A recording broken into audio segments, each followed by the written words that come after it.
Ladies and gentlemen, welcome back to the Zyori podcast. This is episode number 132. We are right back from the International 8. It is August 29th, 2018. Bright and early, just about 10 a.m. here, Mountain Time. Trent packs the TI8 caster, the lower bracket caster, no less, and panelist extraordinaire. He's back once again. Bud, how does it feel to be back home? It feels very, very good. I was super excited to get back home, see my baby, see my new house, because we had just bought a house and basically I had gotten everything out of boxes and had to leave. So awesome. That was pretty much it. Yeah. So it's been very exciting to be back home. There's currently a crying baby in the background, but luckily I had already blocked off this time and said, "No, Sarah, I got this podcast thing, so that's on her now." But no, good. he's a good baby most of the time.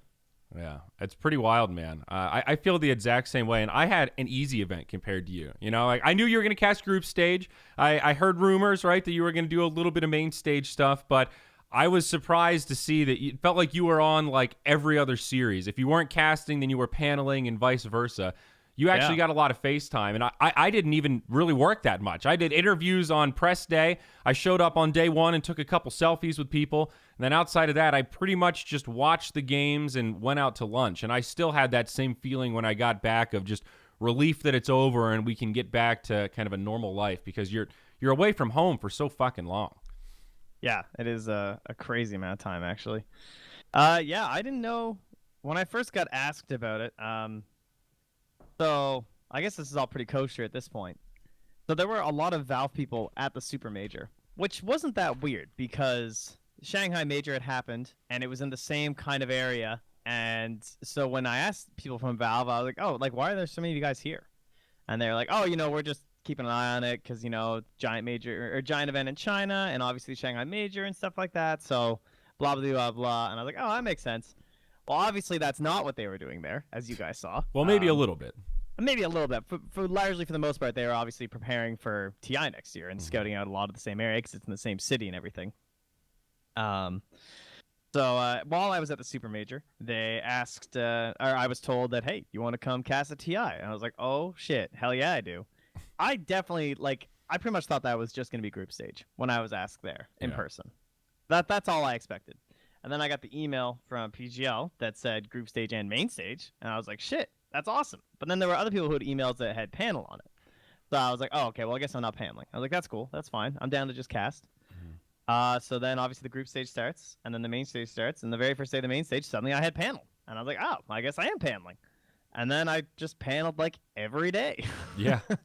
Yeah, I think I was definitely on every day. I think I had the most camera time, I want to say. And you were even on the finals too, right? That's the day that a lot of people end up missing out on because there's just a finite amount of space at that point. Wow. Yeah, I did the lower bracket casting, and then I wasn't scheduled for the grand finals after, but then they decided they were going to mix it up during the grand finals, so then I was paneling during grand finals as well. It's interesting that when you got invited, it was left open-ended because when I was invited to TI5, it was very clear. Ice Frog literally said, "Would you like to come to TI to cast the group stages?"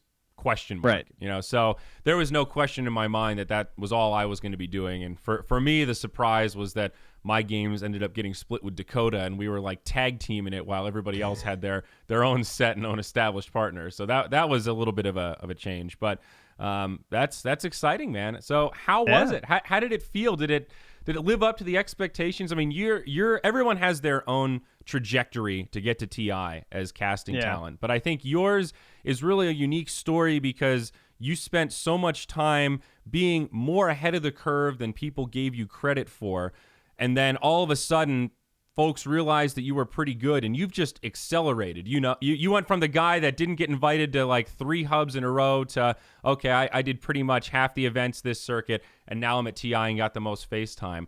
I'm curious how that fucking feels, man. That's wild. That's tubular. It's out there, dog. It was very tubular. That's what I would say. Yeah, it is. It's hard to describe. It was pretty shocking. The group stage was exciting because it's TI and stuff, but you're sitting in a suite upstairs at the Rogers Arena, right? So it's okay, this just feels like home. You know what I mean? It feels exactly the same as doing any sort of other production.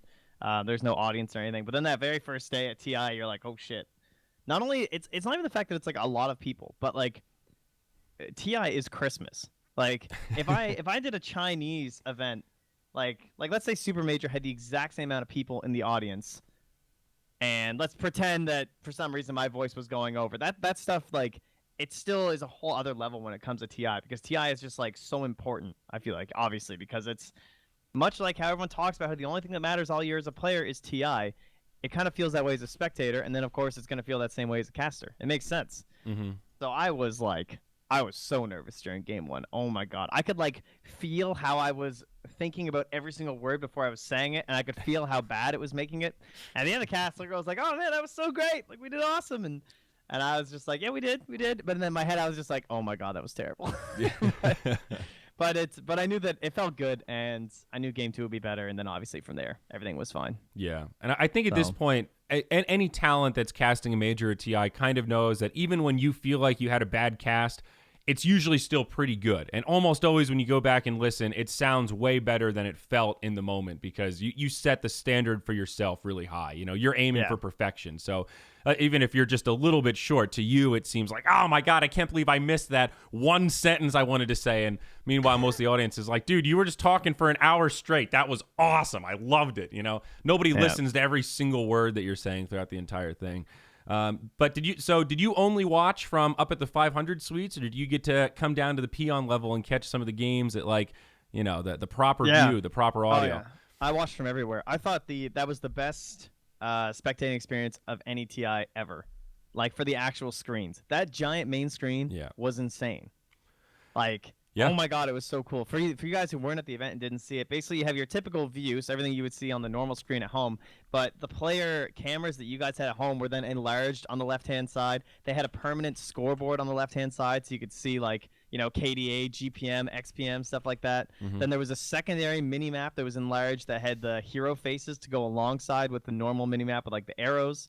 And then there was something else, too. But it was flawless. Like, it could not have been any better. The screen real estate was actually so huge, they were able to add all of that.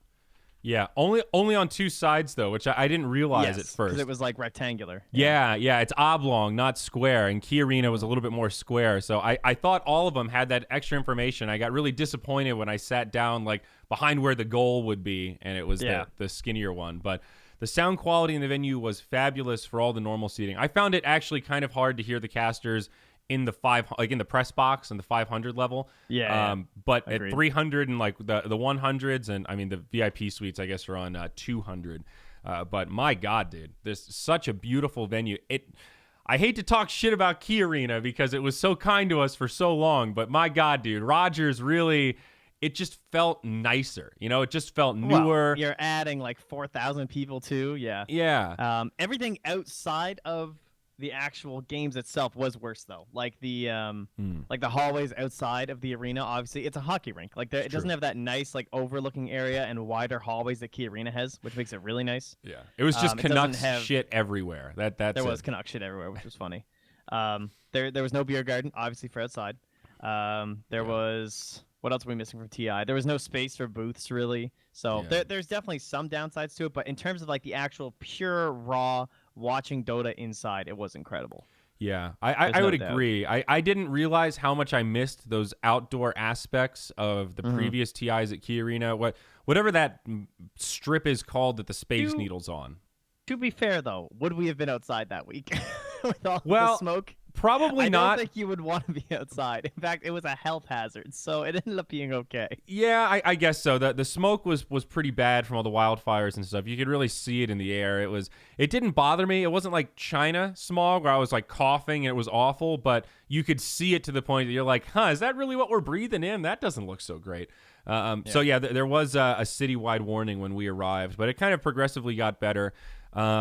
I don't know. For me with these events, I like to watch the games, but I also like to talk to people, you know, and I'm pretty recognizable, especially if I wear a jacket. So I like to stand somewhere that's open and wide so people can very easily just kind of approach me and we can talk loudly and I'm not just like screaming at some fan while the casters are going ham as well, because that happens a lot. The Boston Major definitely comes to mind with that poor EG fan that was so upset that I was talking to poor Donnie from I guess Pugna now at the Dota time. Alchemy. I did see Donnie as well, by the way. Yes. I don't know if you bumped Yep, into I him. ran but- into Donnie just once. I Yeah. used to see him so many more times, but I was glad I got to see him. Yeah, exactly.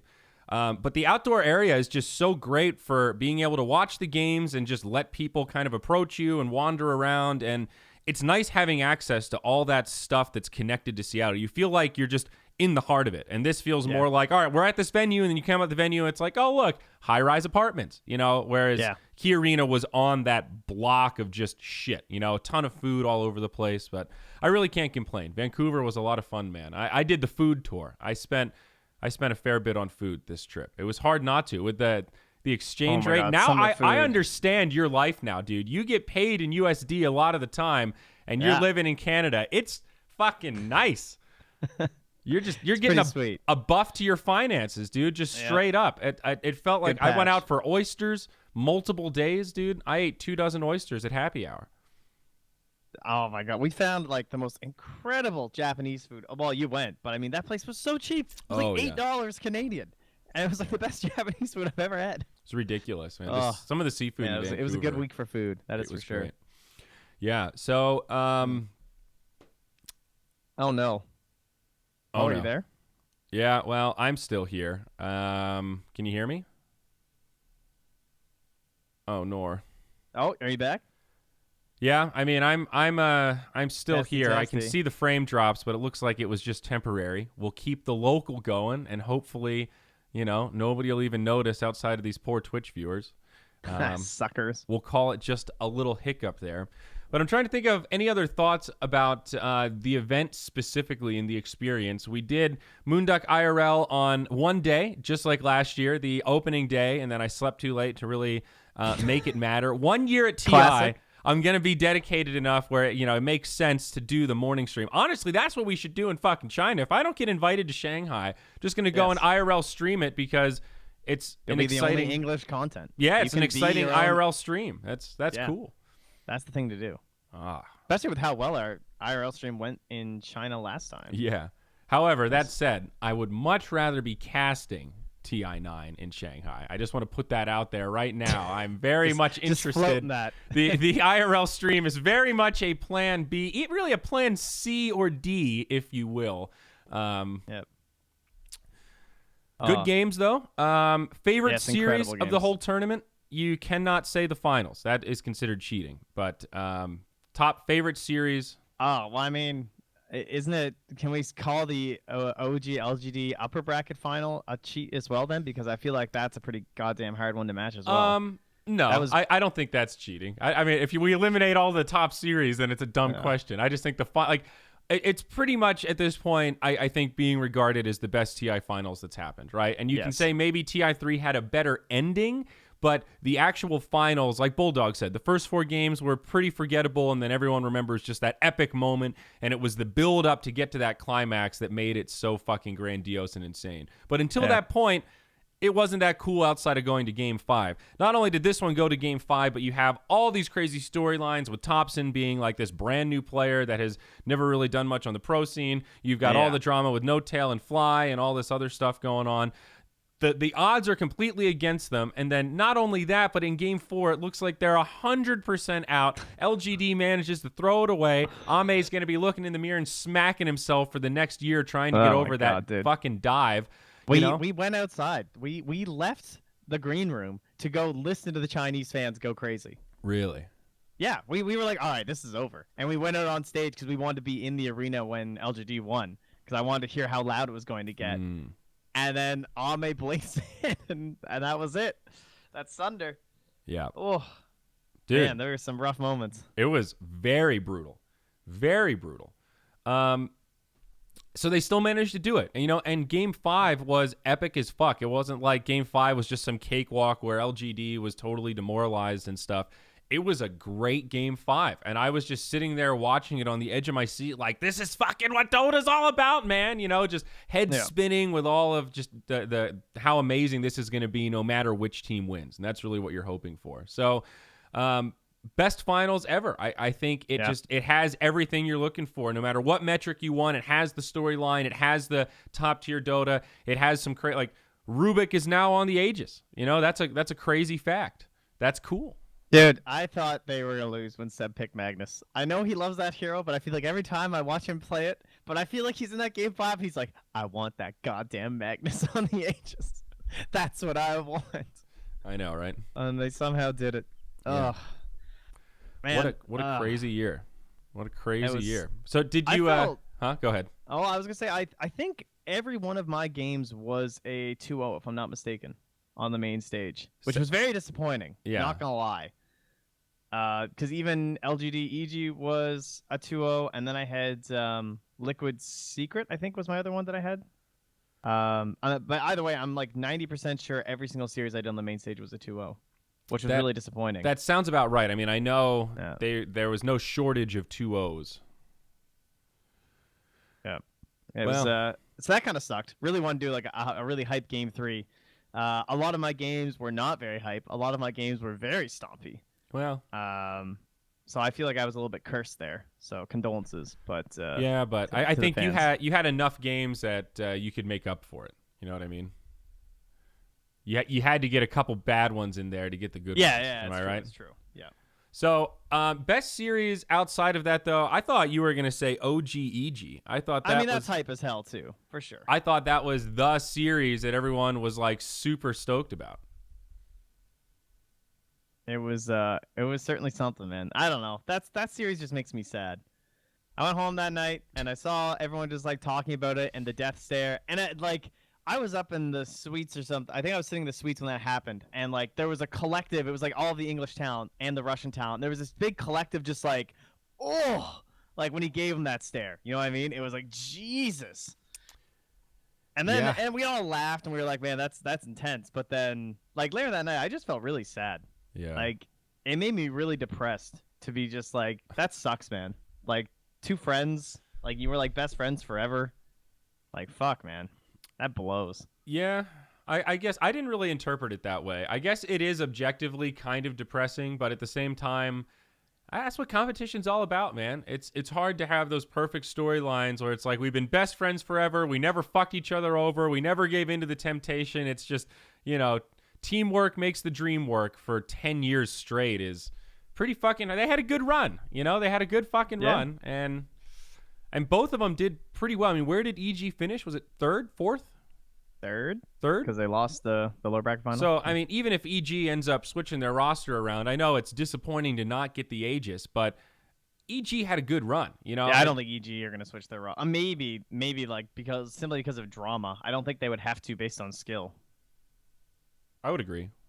Yeah. Who knows? I'm not going to lie. This year I have been so far off the pulse when it comes to player roster fiend. I have no idea what's going on. Are you like swimming in juicy gossip? Are you just sitting there like no, I wasn't paying too much attention to it at the party either. Okay. I mean, you see some things, you hear some things, but you never know what's going to be true and what won't be.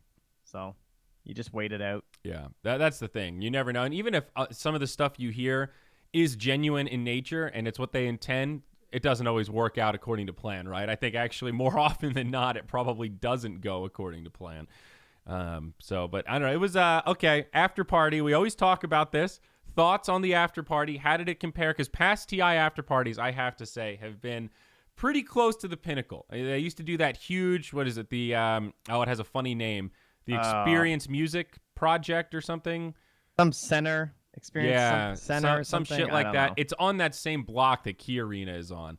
Yeah, and it's like a big half museum, half art gallery, half music showroom. Yeah, music so venue. It's segregated into these different floors and areas. So if you want to go have a dance party, you can go listen to deadmau5. If you want to go downstairs and eat popcorn, you can. They've always had food and hot dogs and noodles. And remember those beef noodles? It's all this quality stuff with an open bar. So everyone was wondering what would happen this year, and very different, but still pretty good. There was a decent segregation between dance floor and talking area.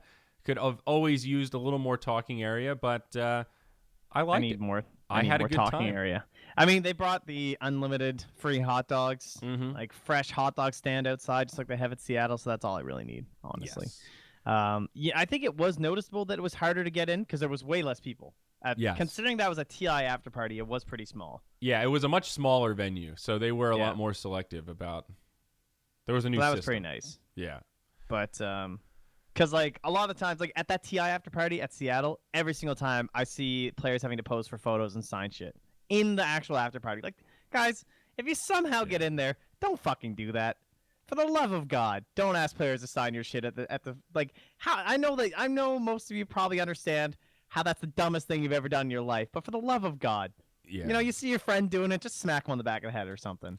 Yeah, There's nothing more depressing than seeing them having to sign shit at the after party. There's a time and a place for everything, you know, and a lot of players these days are pretty good sports about doing signing sessions and trying to be accessible for fans and stuff. And like, that's a time, and it's like we talked about in the pre-podcast, you know, when you come back from TI, there is this, it's an adrenaline rush being there and being part of it. And even if you get eliminated fourth, you know, you're still heavily invested in the tournament. You want to see who wins. It's hard to watch either way, right? And that the after party is a moment when you're sort of blowing off that steam, but everybody's also kind of working harder than they have to work the rest of the year to like figure out who's going to be on which team and if they're going to get kicked from their team and their backup plan, if their team falls apart and all these, you know, it's just, you need to leave them the fuck alone. That's a moment when you need to keep an armbar. You can talk to them. That's fine. If they don't want to talk to you, they can say so, and they will. But they feel bad saying no to signing shit and everything. But like I met lots of people at the after party who some of them were definitely just like more so on the fan side, but I had a good time talking to them.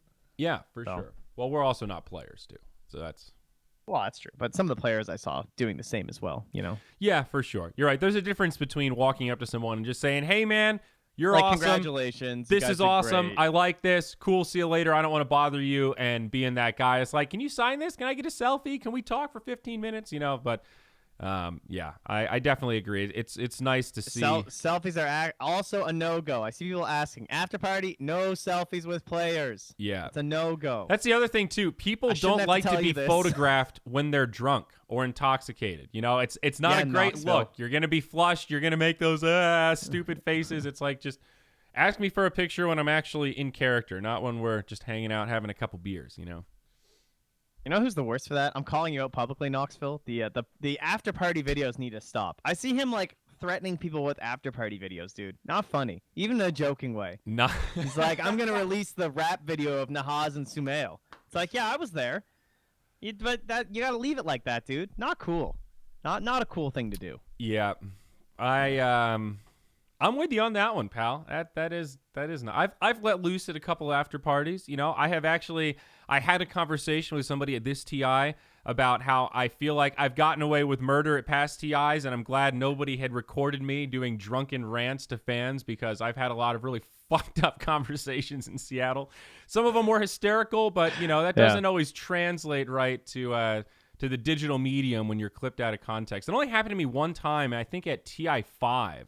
And it was this like British guy that was cosplaying as Anti-Mage, and he had this little orange mohawk, and the rest of his head was shaved, and he was super posh, and I think pretty gay, and he kept trying to hit on Rob, the guy from BTS, because Rob and Joy were with me. They were like my entourage. And then he realized who I was, and he started asking me all these questions, and he put this camera in my face, and he asked me these really detailed questions about like specific games and player drafts, and like, oh, where did Evil Geniuses go wrong? You're the expert. And I just was like, I don't know, dude. I didn't really watch that game. I was busy doing a meet and greet or something.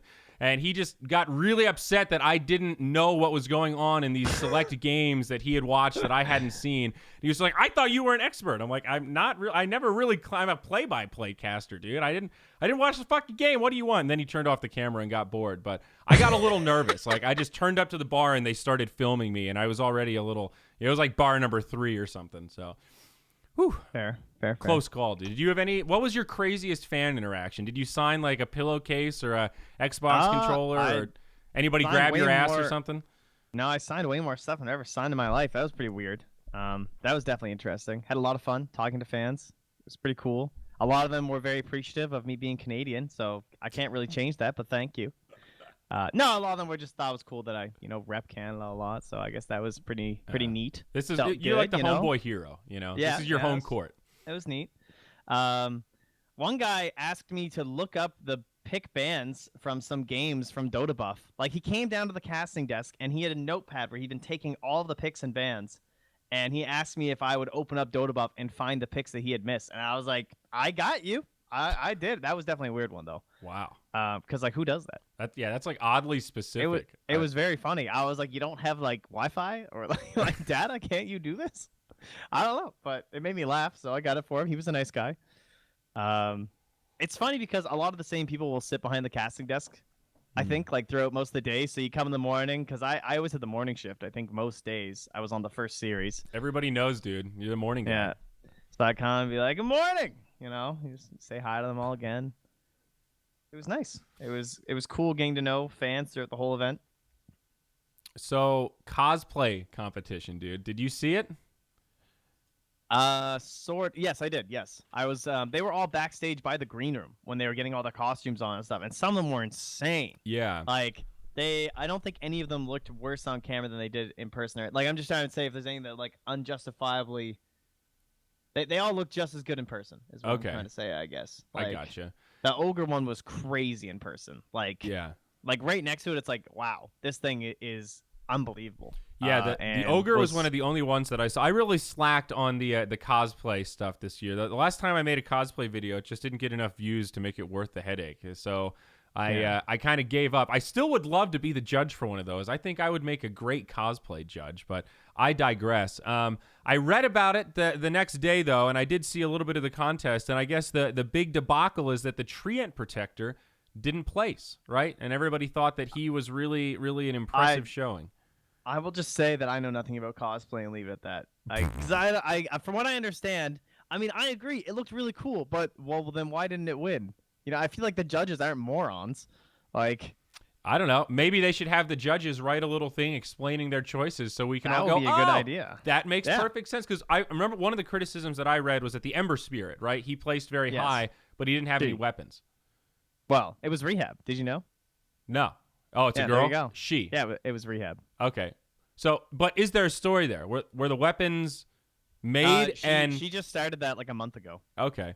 So she didn't have time to do the weapons. I honestly think with cosplay competitions, and maybe they did for this, I'm not super well read, but I think it would be helpful to just lay out parameters. Like all of those kind of competitions outside of like Dota for some reason, a lot of them have categories, and there's different ways you can do it where you have to have some sort of a rubric of how do we evaluate, is this harder to do? Like Ogre, right? That's a really rare cosplay. It's pretty difficult. He has multiple heads.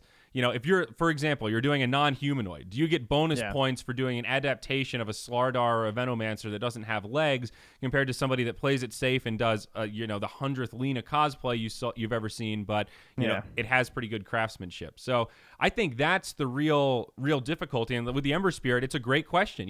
Should you lose points for not having the weapons, or if you don't do the crown or something? If the rest of it is 10 out of 10, but you don't finish it, is that a complete cosplay? Should you be deducted? I don't know the answer to that question. I'm just saying that's a valid question to bring up as a spectator. And without an answer to that, you're pretty much always left feeling like somebody you liked didn't place as highly as you would like, or vice versa. And I think that's the real difficulty. And without having that clear, you're pretty much setting up the cosplay competition to be something that people will get activated about for a variety of reasons. But I don't know. I would just like to see more transparency with that stuff. I definitely thought the Trent was going to win or place. Who won in the end?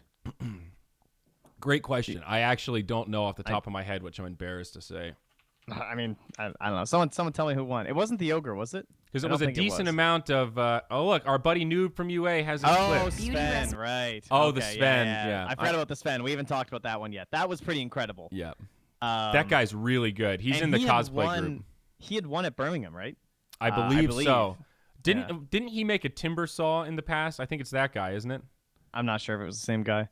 But that thing was actually and the crazy thing about that one is if you saw it in person, like it felt like I was next to something out of like Warhammer or some shit. Like it was crazy cool. Yeah. Like I actually think that deserved to win over Trent. As much as I love the Trent, and Trent's like my favorite hero, and it was really cool. This Sven thing is so goddamn intricate. It's unbelievable. Yeah. So the Sven one, it just has everything. It's accurate. He's got the sword. He's got every piece. It's huge. It's flashy. It's showy. It is humongous. And he also chose a set. It's not just regular Sven, right? It's like a complicated detail set that he did to perfection. So that's an example of, regardless of what your rubric is, he pretty much nails it in every category. So I don't think you can be upset about him winning. I really like the ogre. The ogre is super cool. I thought it was really funny how it was 2 people inside and they like the little legs that are still out. I thought that was pretty cool. Yeah. Honestly, the Ember Spirit, I don't know if I would have known it was Ember Spirit without the swords. I'll be perfectly honest with you. Yeah, that's what a lot of people were saying. I guess I don't know. I knew it was Ember right from the beginning, so Right. So I'm trying to find the Treant. Am I just blind here? When did he come out? Like, I think pretty early, like 3rd or 4th maybe. So there's the Enchantress. Come on. I just want to make that Warlock is pretty cool. Oh, there's the Treant. Okay. I thought the fact there were 2 Dark Willows was kind of cool. Like, new hero, people taking on the challenge. Yeah, absolutely. I think this Treant is pretty good. I think maybe up close, I think some of it is the body is not as detailed. It's clear like it's just a dude wearing a spandex suit, and you put a lot of detail into the hands and feet.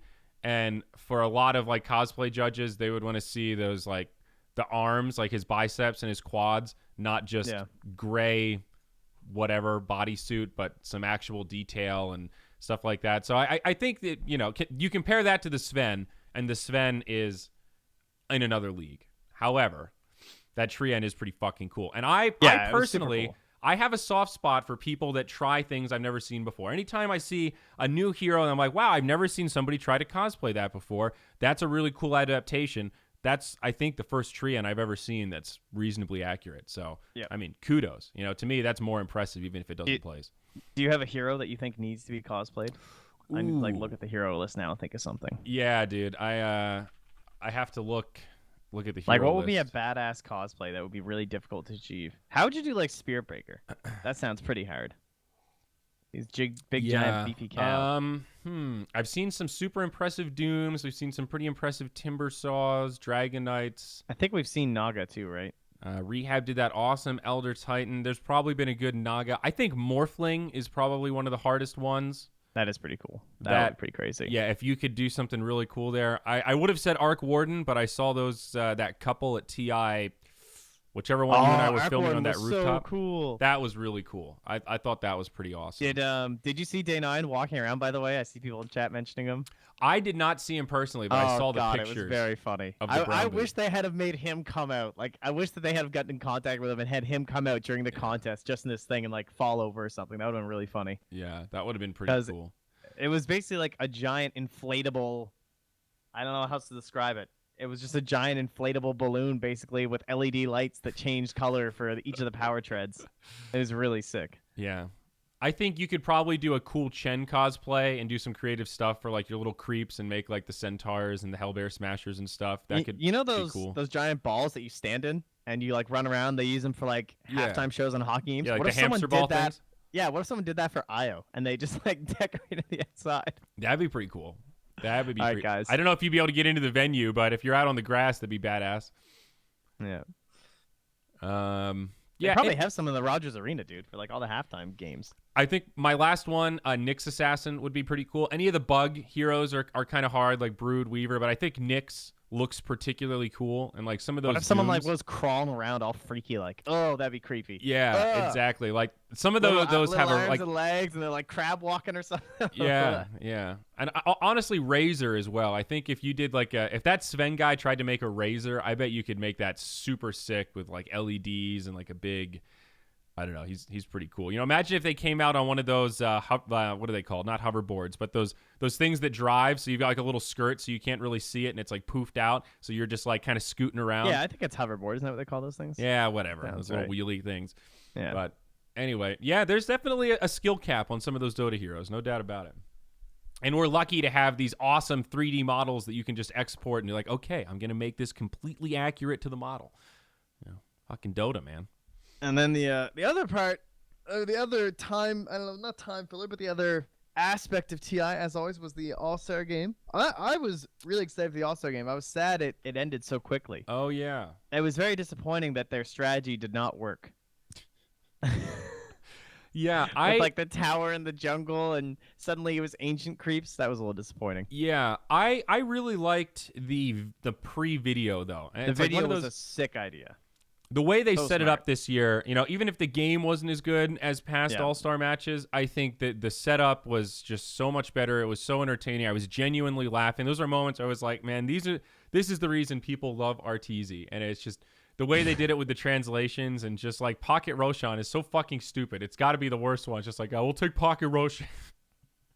It's like, I thought it was really good. yeah, it's like you almost can't write that better. And it's like a good, to me, that was the perfect way to embrace, like, players don't give a shit about the All-Star match, and giving them like $10,000 or $20,000 doesn't fucking matter at TI because so much money's on the line anyway. So that was a great way to embrace the nonchalantness of like, yeah, we don't really care about the All-Star match that much. We're not going to try that hard, but still make it really entertaining, really fun. And I think it was it Shiver and Machine that were hosting it this year? Because last time it was Slacks and Casey, and I liked that adaptation. And I honestly, I think Shiver and Machine handled it a little bit better. It felt a lot more natural. And I think the Slacks Casey really thing felt a little bit forced. Well, plus you see them all week doing that stuff too, so it was. That's I don't true. know. I thought they did a really good job too. But that was also that was the jersey debacle. I guess it would be might as well have this discussion. The jersey debacle? What's this? The jersey debacle. Oh, like because that was the same day. It was right before the All-Star game that I was wearing the Tavares jersey. Oh, that jersey. Yeah. Okay. Yes. All right. So let me tell the tale of the jersey, ladies and gentlemen, exactly what happened here. That morning, I woke up, and I thought, oh, it's the All-Star game. It's a more relaxed segment. I was like, I should take my jersey, and I borrowed. There was this old Luongo jersey from the finals when they played Boston that my mother had actually bought when she was there in Vancouver.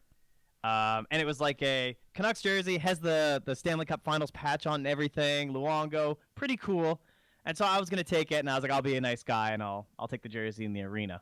Mm-hmm. And I was about to leave my hotel room when I saw my Tavares jersey, and I thought, but wait, what if I wore that instead?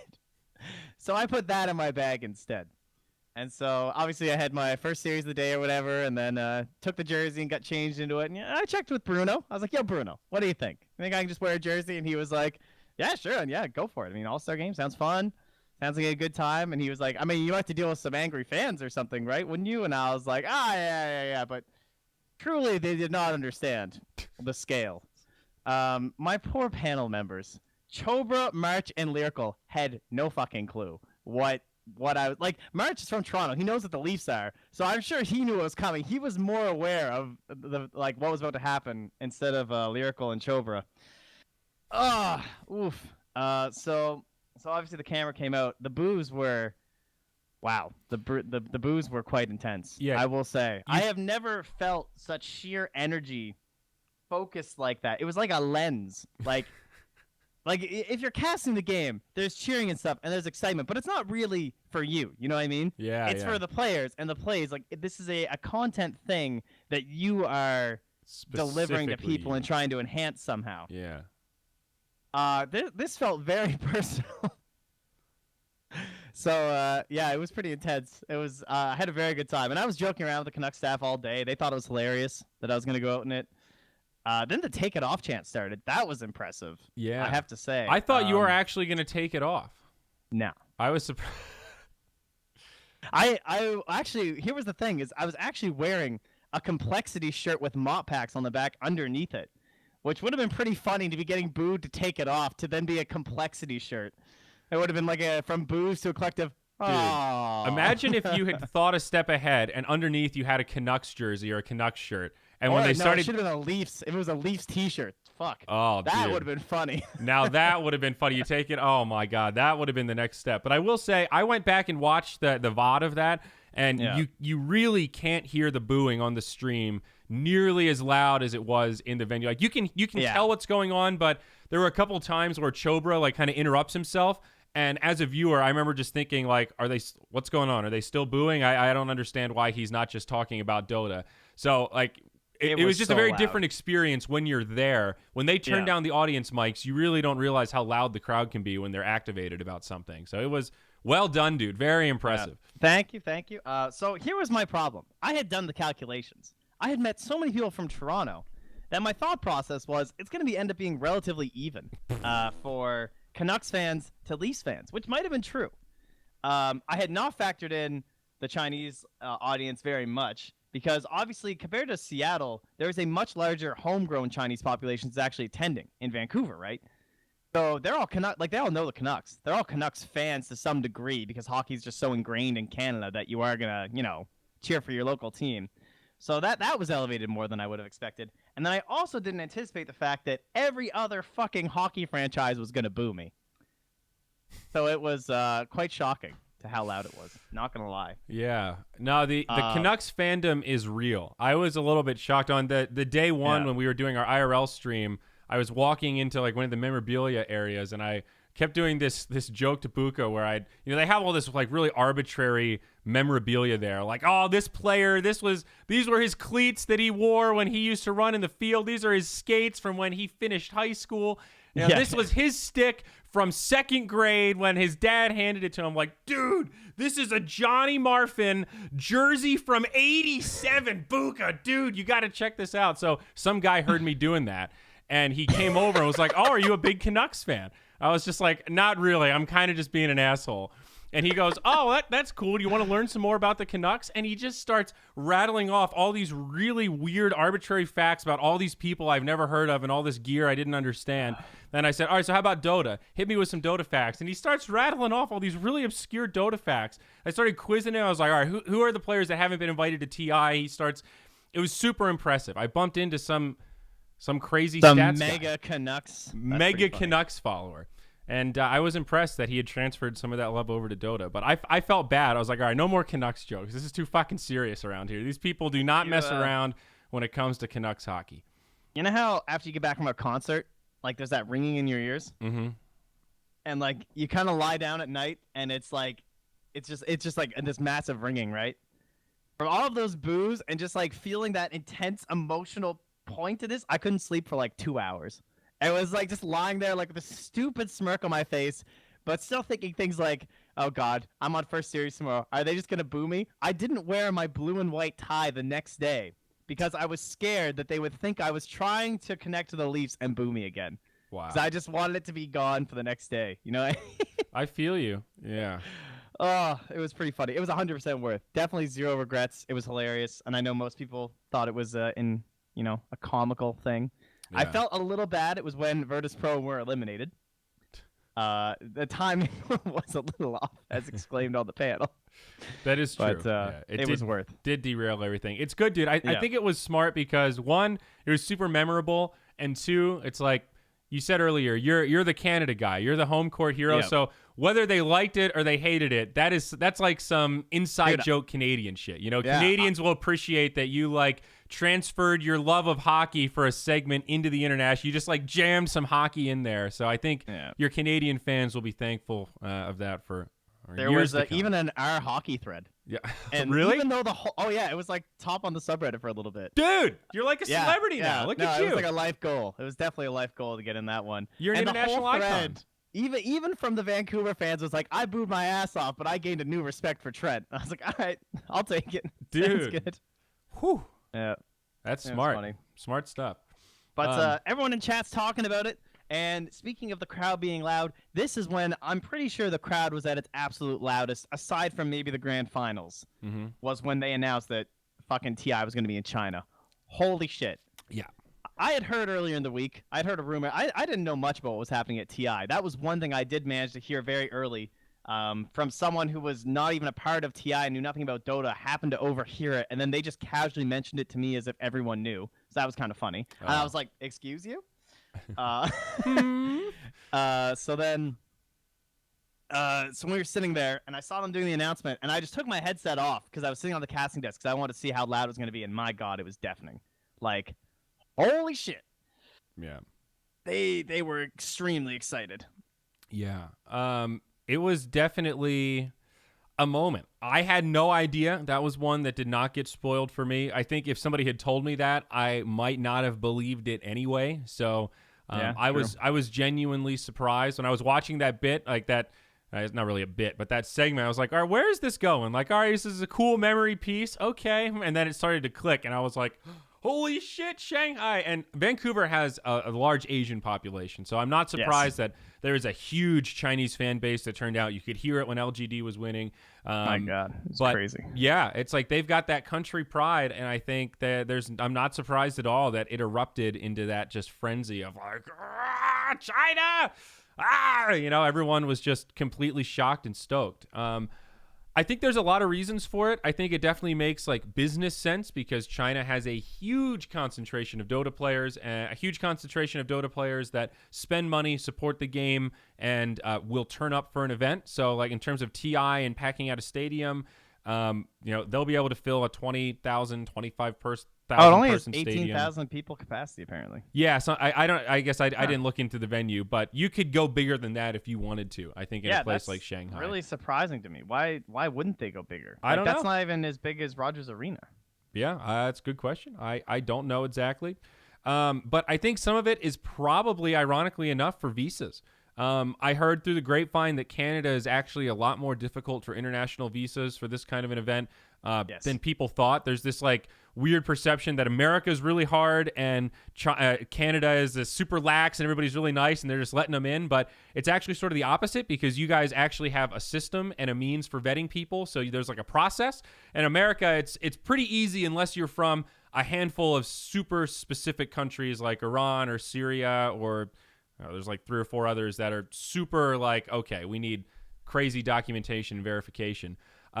And I think the nice thing about it being in Shanghai is, like that nice lady said, the government is going to be working with Valve on this. Yeah, that was pretty funny. They're going to be able to, but that's huge because it's been a dialogue that the community's been having basically with themselves about what are we going to do with visas almost every year. I guess we were pretty lucky this year. There's been a team that's really struggled to get a visa or not been able to and had to turn down a spot at the international because they couldn't get legal approval to come. That really fucking sucks. And I think if you can kind of eliminate that risk or really mitigate it, that's a big deal. That makes a big difference for an event like the International that's so prestigious. So definitely some positives. I'm pretty stoked. Shanghai has definitely grown on me. I had a great time at the Super Major. So I'm stoked at the prospect of going back. I kind of want to start trying to learn Mandarin, dude. I know it's fucking really hard, and I don't have the aptitude for it, but I was looking at Rosetta Stone Mandarin, dude. They've got a new business model. It's all subscriptions. I'm ready. Do you want to do it? You want to sit down, you, me, and Slacks? No, I'm good, thanks. No, all right. Would you watch me struggle with Rosetta Stone on stream, Trent? I can't decide if that would just be cringy or if it would be genuinely interesting for people that have. I read some like Reddit posts about it, and there are a lot of comments of people saying maybe you'll motivate others to finally start learning another language too. You'll be like a role model. Like, I don't know if that's how that works. Maybe. Some would say that on Wikipedia. All right, so on Wikipedia it says main venue maximum 183,000. I don't think that's correct. 183K? My other info says 18,000. I'm thinking that's a typo. Yeah, 180 is like. Yeah, there's no way. I don't know what the biggest venue in the world is, but it might not, like, that's. So for reference, PAX East gets 75,000 attendees, and that's where they cap it because there's no more room in Boston for all the people. And like, what does the NFL teams get? Like 80K or something? It's definitely supposed to be 18,000. Someone can go ahead and correct. 180, yeah. No, it's definitely a Wikipedia error. There's like, for sure. Good shit, Wikipedia. China's just getting in there. Like, yeah, that's right. But I don't know, dude. Could you imagine, Trent? I was thinking that is one way to ensure job security. You know, could you imagine if I could be conversationally Mandarin, do the Jofi segment the other way on the Chinese panel? Yeah, well, Jax, he's a fucking team owner now, dude. He's too busy to be doing all this talent work. He's some bigwig Vici J Storm aficionado. I was a little bummed Vici J Storm didn't push it a little bit further. I'm not gonna lie. Yeah, me too. I was really rooting for him. I will say it was really cool to have a cast where it was me, Lyrical, casting with Jack in the actual booth with his damn team. Because the three of us all started trying to work in Dota at the exact same time, basically. It was like within the same like matter of months kind of a deal. So it was pretty surreal for like two of us to be casting and one of us to be actually inside a booth during the series. It was really neat. And they actually won that series, which was cool. Versus Windstrike. Yeah. So I got to see Jack's team take a victory, but yeah. It would have been cool to see them go further. Yeah, I was a little bummed my interviews didn't really get out there. I did actually a shitload of content on press day. I was originally supposed to arrive just the day before the main event, which is press day, and I had to rebook my trip for a day earlier. So I stayed in the legitimate ghetto in Vancouver. It's like the Hastings Street or whatever all the homeless people live. It was pretty scary, actually. I stayed in this like Bates Motel-esque fucking physical key to the locks, sort of like 1913. They call it the Patricia Hotel. Oh God, it was an adventure. But press day, I think I did 16 content pieces, something like that. Interviewed 11 or 12 players. Hit most. I got almost. Well, I didn't get every team, but I hit a lot of the teams. Some of the interviews were good. Some of them were pretty shit. A few of the good ones got posted. The Bulba one was pretty good. I was there for Betway, and they've done a lot of this kind of content for Counter-Strike, and it's been pretty successful. So they wanted to see if that would translate to Dota. So they've got a brand new YouTube channel and stuff. But unfortunately, there was some issue with the video editors, and the main editor ended up having to go to the hospital, so he wasn't there to push the content out. And unfortunately, it was during press day, so a lot of the questions I asked were kind of like, oh, you're facing this team in the main event. Are you prepared? You know, like some of it was timeless with like boot camp info and stuff like that. But I don't know. They uploaded 3 of them, and then they sent me the Thompson interview, and I uploaded that yesterday. So only like 4 of the 16 videos I shot are out there on the web. I really wanted the Snake King one to get posted. I was thinking like, dude, if VTJ Storm wins, this is one dank-ass interview because no one else in this fucking room is interviewing Snake King right now, and this is a goddamn good interview. That little guy is articulate. He is built. He is funny. He's edgy. He is exactly what you want in an interview, and when that gets released, it's going to fucking rock your worlds, ladies and gentlemen. Did you watch my Thompson interview, Trent? No. Oh. I saw you posted it, though. Well, I'm a busy boy. I'm back home with my baby. I don't have time for your shit. It's a 3.5 minute interview, so it's I don't have time. Do you know what I've done since I got home? Do you want to hear what I've done? I've been fucking stacking wood. That's what I do. I go and I work for 2 weeks in Vancouver, and now I'm here stacking wood in my garage. All right, so I don't have time for your shit. Yeah. Well, that's some real man shit right later. there. I suppose that's fair. It was weird, though. Like, when I filmed that interview, I thought that was by far the worst interview that I did that day. It felt really rough. It felt like we weren't jiving. I was trying really hard to get him to open up. And when people clam up, I try to compensate by talking more and asking harder questions. The classic. The harder questions make him more like, what the fuck are you talking about? I don't know anything except playing Dota. All right? Stop asking me these meta questions about the Dota industry. I'm not an industry guy. I'm just a fucking little boy trying to play some Dotes and win some tournaments. So it's a little bit of a weird interview, but at the same time, I think in retrospect, it's kind of cool, you know, because he was the one player of that team that I was super curious about. All the others, I know we have a history. We know their stories. Thompson was this enigma, this guy that was just, he reminded me a little bit of Excalibur, you know, this guy that just popped out of nowhere. He was doing well in some pubs. No Tail said, hey, you want to play some Dota, dog? And he's like, yeah, sure, let's do it. And then they just win. And that's it. And he goes from kind of like a Dota nobody to a superstar millionaire. Like he's positioned for this next season so well. It all came into line. So it's just very interesting to go back and see this. There's a No Tail tweeted at me like the one comment where he's just like, I asked him if they were feeling confident. He said, well, we're a good team and we're going to win the tournament. It's just like, okay, he said it and they did it. Stamped it. Just God, so humble and direct. Actually, so ridiculous. Yeah, it's one of the craziest storylines ever. Yeah, I don't know. I did not think they'd be able to keep going it through. I said it like after they won the grand finals. I don't think anyone should have put them as a favorite for a single one of the series they played at TI, like on the main stage, basically. That's ridiculous, and they actually did it. Yeah, it was crazy. It was mad, man. It took everything in my power not to just say, like, those motherfuckers when they came back to us on the panel. I couldn't believe they had done it in Game 4, and I couldn't believe they did it in Game 5 when they were down again. Yeah. And they somehow won. God, unbelievable. They played the best Dota at TI for sure. 100% deserved. I know what you mean, though. Like, I didn't go into many series confidently thinking, like, oh, yeah, OG, easy. You know, a couple of the guys I was rooming with were betting on games.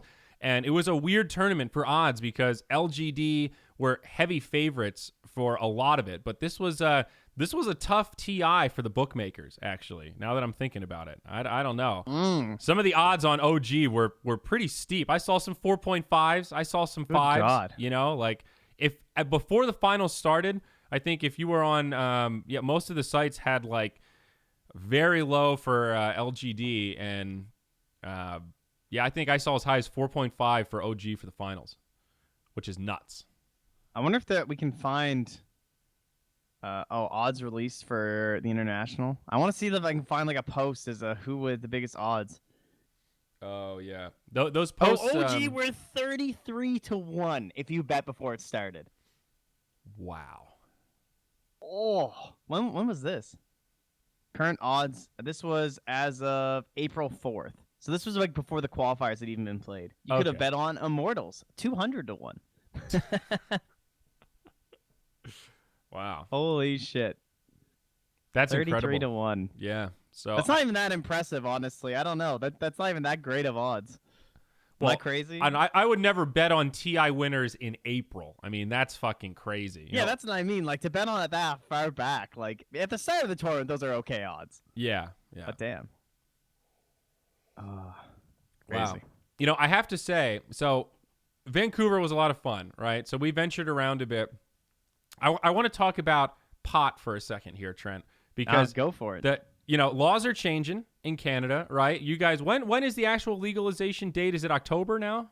I think I want to say like October 20th or something. So someone will know. By pretty much any October metric. 17th. What is it? October 17th? Yeah. So pretty much by any metric I think you can fathom, weed is basically legal in Vancouver. It's unreal. And I don't know if this is a Canada-wide thing, but no, not to that degree. I mean, it's nuts. I've been to Amsterdam. You know, I live in Colorado. I've been to places where people are just smoking joints like they're cigarettes, walking down the street. Seattle is a little bit like that, if I'm being honest. But, dude, like, you see more people smoking pot on the streets than you do smoking cigarettes. And in Colorado, they are super strict about international people. You have to have a passport. You have to be over 21. The age is only 19 there, by the way. Here, they'll take American driver's licenses. Most of the time, I didn't even see them ID people. They're just like, oh, hey there, foreigner. Come on in. Oh, yeah, we got all sorts of goodies there. What did you do? Just like check a box or something, too? Dude, the 7-Eleven was selling bongs. You could go to 7-Eleven and just behind the register, they've got a wall of smoking devices. It's like, oh, would you like a dab rig or would you like the traditional? And it's just like, it's ridiculous. It's absolutely ridiculous. They had this place called New Amsterdam, right? And it's not really a dispensary. It's basically just a spot where you can go in and bring your own stuff and then like borrow a bong or borrow a device, and then you just smoke it there, and then they hope you're going to buy coffee or food. So it's like a shitty Pretty coffee shop smart, dude, where you can smoke weed inside. And I asked them about it, and they said, well, it's kind of legal-ish because this is considered private property. I'm like, yeah, but you got the door wide open. It's not really... By American standards, like with Colorado pot laws, if you have the door open and you're on a public strip in the middle of Boulder, that's public. You know, that's not like a kid could walk by and smell it and in theory catch a secondhand high.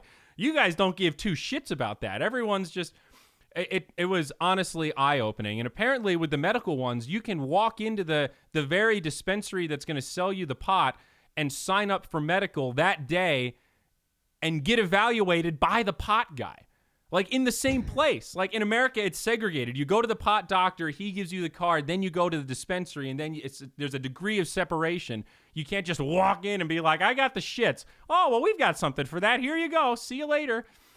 It was absolutely bananas, dude. It blew my mind, especially because it's not legal yet. And that was like, I really did see a little bit of that stereotypical Canadian attitude when I asked people about it. Like, so once it become legal, they're like, oh, geez, I don't really know. It's basically legal already. Nobody gives a shit there. You know, you see cops walking around. I didn't see anybody getting hassled for smoking pot in public, and I saw it every day. People were doing it outside the venue, just standing in line to, like, you know, scan their badge for the binding thing so they could get the drops. It was eye-opening. Yeah. Like, Canada is the new Amsterdam, dude. Forget about Colorado being this liberal pot place. Canada's where it's at. That's definitely very much a Vancouver thing, though. The rest of Canada is not nearly that intense. I see. Like, it's not that crazy here. I mean, I'll definitely walk down the main drag here and smell dope, for sure. There's no question about that, but not to that degree. Because, like, Vancouver caught me off guard. There was just like Yeah. there was pot everywhere.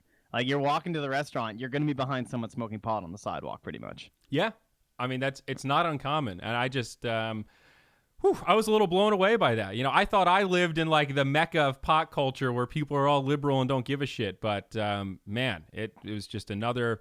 Again, it's not legal yet. That's the thing. Like, and the dispensaries, they just didn't really seem to care about anything. You just walk in and they're just like excited that you're there. And all of them had weird different parameters. Like some of them were cash only. Some of them you could use your credit card, which is bananas. You still can't do that in America. You still can't go into any dispensary and use a credit card or a debit card. You have to use cash or use an ATM. Yeah. So the fact that they're selling weed and you can use a foreign credit card and it's still not even legal yet is like, but it's just bananas to me compared to the backwards American system where the banks still won't fucking touch drug money. Well, I mean, they do. Well, we know they do. But they claim not claim your not drug to. money. But I don't know. Just Canadian stoners really crack me up. They're extra friendly. It just amplifies that aspect of their personality. They're all so giving, man. And I Speaking also of learned. giving. So I don't know. You tell me if this is a pot thing or elsewhere. But can you pay American cash at a lot of places in Canada, and then they just keep the American cash because it's like you're not getting the exchange rate, so they're getting a good deal, so they just take it. Yeah. A lot of places will gladly take it 1-for-1 for sure. Okay. Because people were saying that like basically any place that sells pot and wants cash, you can give them American, and they'll just the opportunity cost is losing out on your exchange rate savings. So that's normal. Everyone will do it. Like even gas stations where I live, like even though we're not even that close to the American border, Really? gas stations will gladly take American money because they're not stupid. It's like, all right, sweet, 25% bonus for me today. So if I came to Halifax, could I pay at a restaurant with American money? Probably. It would depend on the place, maybe, but I would say most places would take it. Yeah. I see. They'd probably give you the look, but they're like, well, it's worth They'd the be headache. like, okay. 'Cause, I mean, honestly, it's worth it to them to just take the damn money out of their own pocket or like take out their credit card and pay it and take your money. That's true. They just make Like, 25%. Yeah. Like, it's a pretty sweet deal. Yeah. Wow, you're right about that. I didn't really think about that. So yeah, that was explained to me pretty late in the trip, but but then you don't get our cool money, dude. Your money sucks. Yeah, you do have our cool money's slick. It's waterproof. Don't have that for you. So one last thing about Canadian culture, and this is not unique to Canada. It's more that America is weird about it. But I am now used to paying with a credit card and having them bring the machine to me. I don't like giving my credit card to people anymore. I'm over. Yeah, that's so weird. Your system is way better. You go out with a group of 4 people, they assume that you're going to want your own check, and they bring you the little credit card machine. You put the card in or you smack it. They don't even see your credit card. The chances of them looking at your number and stealing it are like 0. In America, we have to argue about splitting up the bill because they don't want to do it. And then we give them all of our credit cards. They take the credit cards in the back, do God knows what with them, and then bring them back. And we just hope that they charged us the right amount. Most of us don't go back and look at the receipt to make sure that they match up at the end of the month before we pay our bills. It's a little scary. Why am I trusting these relative strangers with my credit card? It's a fucked system. You guys are doing it really right. weird. Yeah, it's so fast. Like, I mean, we went out, what was it? There was like 4 of us. And we go to this Japanese place, we get some food, we'll take the bills, okay, and then they just give you the receipt, and she walks over to the machine, and everyone just takes out their card, tap, paid. Like, it's like a 15-second interaction. I type in how much I want to tip, I press okay, I tap my card to the machine, and voila, I am done. What I guess one other question: what is the standard tipping in Canada? Is it lower than or should you be tipping 20%? It's 15%. No, it's 15%. That's standard. I tipped high the whole trip because I had like a food thing. Is it fucked if I'm tipping 10% in Canada? Yeah, that's pretty fucked. That means like you think they did a bad job. Well, I definitely gave out more 10% than I should have. I thought it was just normal. I thought 15 was your 20, so 10 was our 15. I usually tip 15 in America. I'm not a 20 guy. I mean, I can understand based off of your like conversion how that would have happened, but I see. So 15 is just like kind of your blanket. You're just always 15, unless it's like awful. Okay, I see. Well, that's my bad. I did order a lot of food, though, a couple times. I had some great meals. Dude, the seafood there is just... If you're a seafood person, seriously, Vancouver is a great spot to stop. There is some great Asian cuisine. I had Korean food. We had Japanese food. I didn't have any Thai, though. I did not try the Thai. Did you? Yeah, same. Did you try anything on Conrad's list? No, I didn't. By the time I got his list, I was pretty much done eating out. Most of my eating out happened during the group stages, so I hadn't seen his list by then. I see. So, yeah, that's a bummer. Yeah. All right, man. Well, guess we should wrap this bad boy up. Post TI is always an exciting time for us because it's like that day after TI is a magical time because it's that like rest day where most people don't travel back home. You get a little bit of recovery from the after party the night before, and you're also just beaten down from the event. You know, it just feels good to have a day where it's like, you know what? I've got nothing on the fucking agenda. So I'm going to catch up on all of the real world things that I've been ignoring for the last 2 weeks as I've just been completely immersed in the TI bubble. So Moonduck wise, we definitely have some plans this year. I realized how quiet we've been from like a PR cycle. You know, we started off the year really strong. We had Midas mode that kind of led us into Captain's Draft. We did the aftermath of Captain's Draft. We were planning on trying to do an event in like April or May, but the schedule ended up being way too chaotic. Then we got the Bucharest Major, and that was sort of a Moonduck operation, so we put a lot of effort into, you know, writing content and doing all that kind of stuff. And then a bunch of us went to the Super Major, and then it's like, oh, well, we're all doing TI or we're not doing TI. Either way, we're either on vacation or completely distracted by this. So it's been a long time since we've announced something, and that's not really by design. It's just kind of the way this last season went.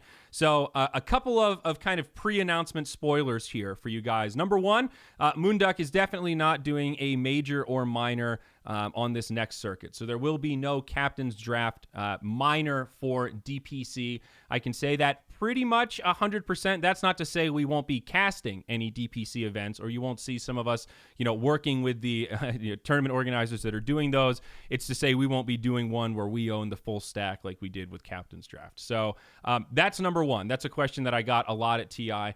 Number two, what are we working on next? Midas mode. That is basically the next big priority. We're going to have some details surrounding that coming out in the relatively near future.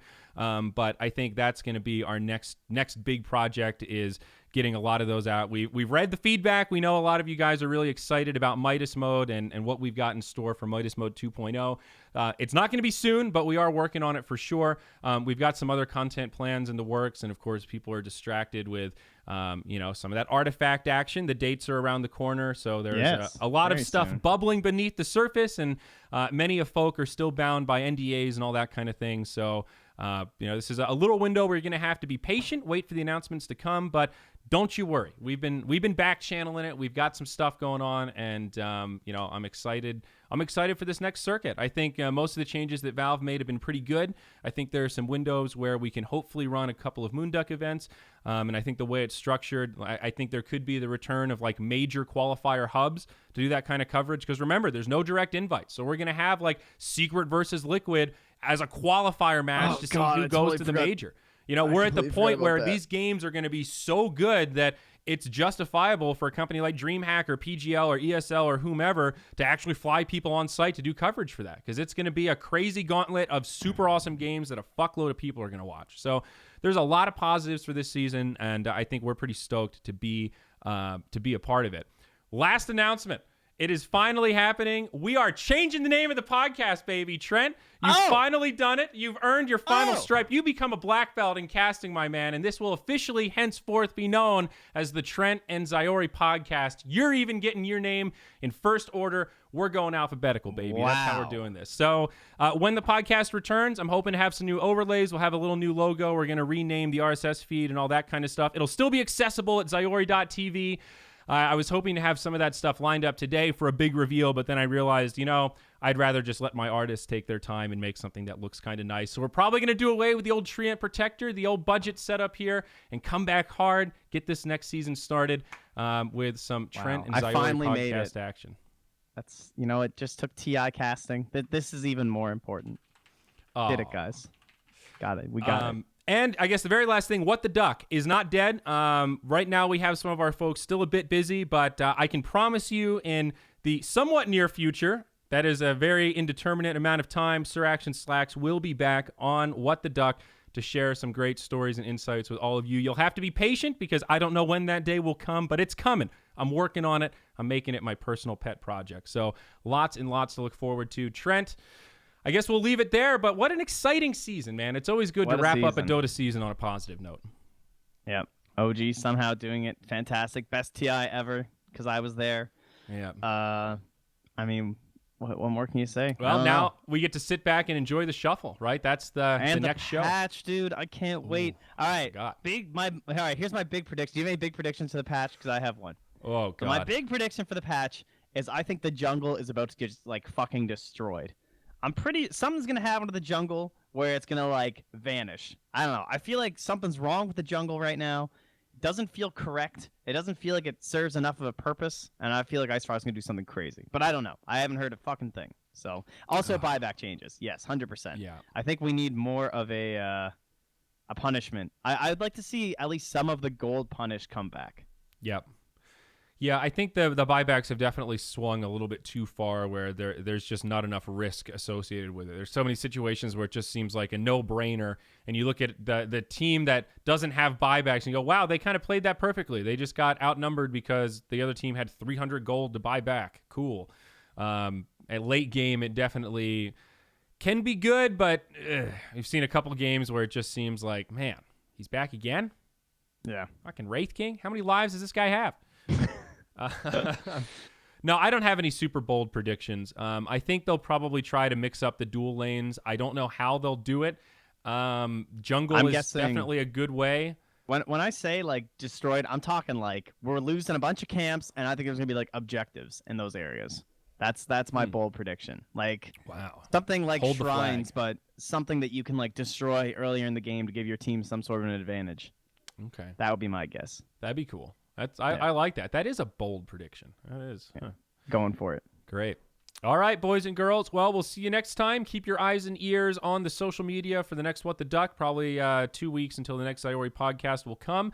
Until then, we'll see you in September. Be kind to yourselves. Be kind to each other. Another Zyori podcast in the bag.